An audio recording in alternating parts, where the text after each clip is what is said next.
మొన్నటి దినం ఒక వ్యక్తి వచ్చినాడు, నన్ను గుర్తుపట్టలే.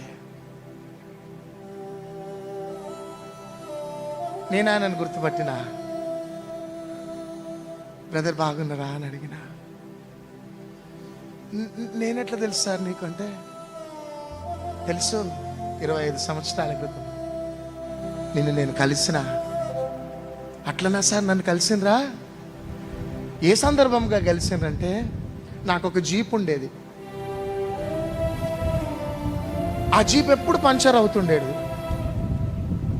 పంచర్ కాగానే బిజినెస్ ఆగిపోయేది. ఒక కొత్త వీల్స్ కొనటానికి డబ్బులు ఉండేటి కాదు. ఆయన దగ్గర ఒక మంచి సుమో ఉండేది. ఆయన టైర్లు తీసి పాత టైర్లు అట్లా పడేస్తూ ఉండేడు గోదాంలో. నేను టైర్ లేక ఆ వెహికల్ని అట్లా పెట్టి ఉంచేటోడిని, డబ్బులు లేక. చివరికి ప్రొద్దున్న 7 గంటలకు వెళ్ళి ఆ చెట్టు కింద కూర్చున్నటండి ఆయన కోసం.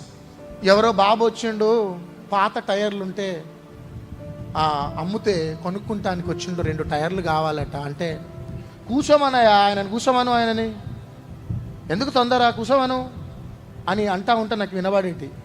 ఆ చెట్టు కింద కూర్చోని ఉండేటండి. 7 గంటలకు పోతే 10 గంటలకు వచ్చేటోడు ఆయన.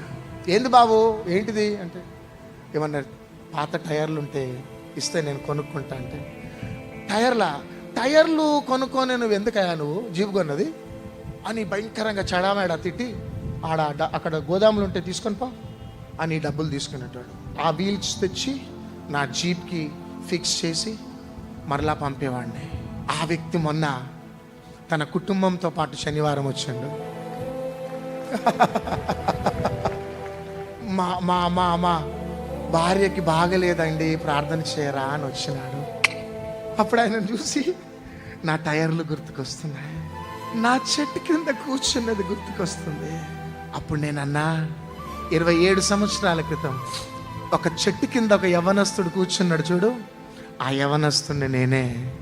వా, టైర్ల కోసం వచ్చింది నువ్వేనా? 2 టైర్లు నీకు ఇచ్చిన, తిట్టుకుంటూ ఇచ్చిన నువ్వేనా? అవును నేనే. అప్పుడు ఒక మాట అన్నాడు ఆయన, యేసుక్రీస్తు ప్రభు దేవుడని నేను ఎలా నమ్ముతానో నమ్మనో కానీ సార్, నిన్ను చూడగానే యేసుక్రీస్తు ఉన్నాడని నమ్ముతాను. యేసుక్రీస్తు దేవుడు సార్, నోడం. ఎందుకంటే నేను చూస్తే అర్థమైపోతుంది. అందుకని అవన్నీ జ్ఞాపకం చేసుకొని ఏడ్చుకుంటూ కూర్చుంటా అంతే రాత్రింబగళ్ళు. మేము ప్రసంగం చేయని అవసరం లేదు యేసయ్య గురించి. మా లైఫే ఒక వర్తమానం.